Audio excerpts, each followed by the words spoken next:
Alright, what's up guys? We are back again today. We are going to actually be showing you the entire beginner's guide to paint correction and ceramic coating.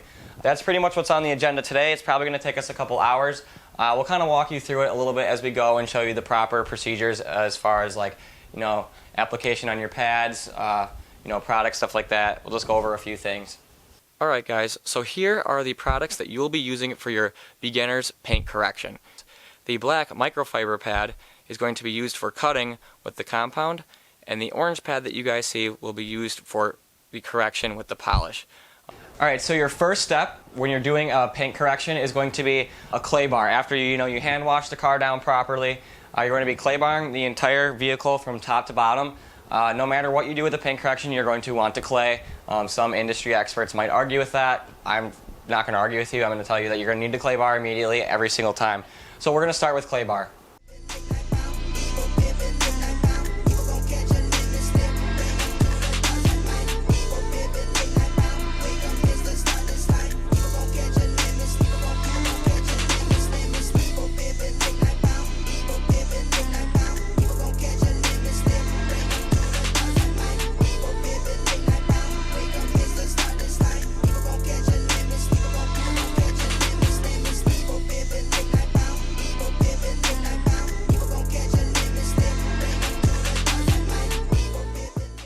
Alright, after you have clay barred the vehicle, you're going to be using your complete compound from Griot's. Again, this is all stuff you can find from AutoZone, as well as the 6-inch random orbital polisher and the cutting pad that we will be using. So pretty much your first stage is going to be your compound with your cutting pad and your 6-inch orbital.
Alright, we had just finished doing all the compounding on the Supra, so now we're going to go with the complete polish and an orange correcting pad as well from Griot's. Again, this is all stuff you can find at AutoZone. It's going to be, in my opinion, the best off-the-shelf stuff that you can get as far as the beginner stuff. You really can't mess this up, but it comes down to, again, proper application on your pads and stuff like that, which, as you guys have seen, we've showed you that. So our next step is going to be polishing. Some people say that you might only need to do a cut without polish. I disagree 100%. We compounded this and there is a lot of hazing. The only way you're going to get rid of that is polish. So we are going to go with a two-step, so the complete polish and the orange pad.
Alright, and now we're at the final stages of being ready to apply the ceramic coating. We did quote-unquote skip a step, you might want to use iron remover depending on how contaminated your vehicle surface is. So we're going to be using the C-Quartz C-Quick 3.0. There's a lot of other stuff out there. I'm not recommending this by any means. There's a lot of good stuff out there. I do like this product. It's decently affordable for the beginner. It's easy to apply. That's all personal preference as well as far as ceramic coatings. There's stuff you can and can't get depending on the industry. We'll be applying this. It's probably going to take us around 2 hours. We're going to do 2 coats. We will show you that process as well.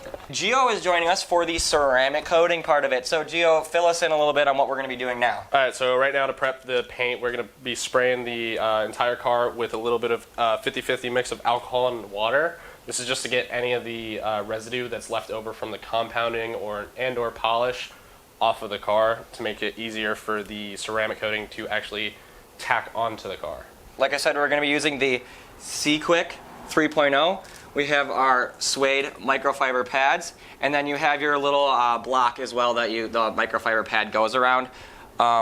Also, as well, your flash is going to be different for each ceramic coating, so that's kind of also based off of your weather, your humidity. It's very hot and humid today in Florida, so the flash process might take a little longer, and that's also going to vary by product. So that's up to you to consult your dealer when it comes to doing this stuff, and it's also a trial and error thing. Living up north in Wisconsin and applying this in a 50-degree day is different than applying it, in Florida right now. It's 85 and about 70% humidity. So that's kind of, up to you to figure out what that is. That's going to change your timing and how long it takes. So we're going to be throwing 2 coats on this. We're going to throw you guys on a time lapse and just kind of show you the overall process of this.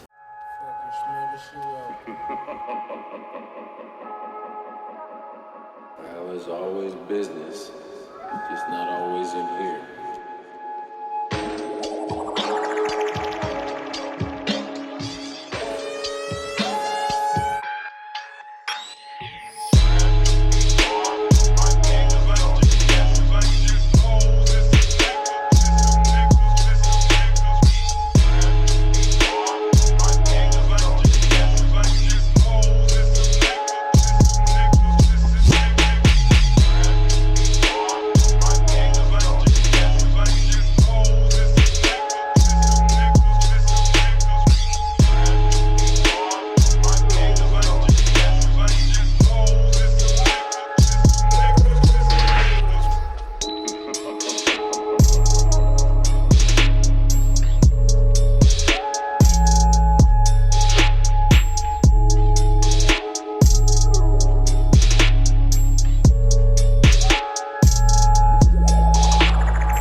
Alright, we are done with the car. It is all paint corrected, ceramic coated. One part we didn't show you, which I'll just mention real quick, after your ceramic coating, we used a Reload silica spray. This is from CarPro. There's a bunch of different brands out there. I've only used this, so I can't tell you if there's any other good ones, so I guess maybe I'll have to try them in the future. It took us, oh my god, me and Alex started at 9 o'clock last night, which was Saturday night, and then we worked till about 2:30 in the morning, and then we came over here today and started at 1 o'clock, and then we finished, what time is it right now? 10:20 p.m. So, and we skipped the iron X step, which I mentioned before, as far as that goes, but it did turn out really good. It's only going to get shinier from here. I mean, it turned out really good. The whole team helped. My dad helped. Everybody, everybody helped out pretty much. It looks really good. I did not want to rush this, but there's certain circumstances, that happened that I had to, remove some overspray, and I cannot let that sit on there, especially down in the Florida heat. So I kind of had to rush get it together. I hope you guys enjoyed our beginner's version of paint correction. I will get into another how-to ceramic coat for beginners, I guess you could say. And the ceramic coating, I didn't go into too much because that's a whole other deal. You need to, like I said before, get your paint correction down good before you start anything else. Like, comment, and subscribe. I hope you guys enjoyed the video, and we'll see you next week.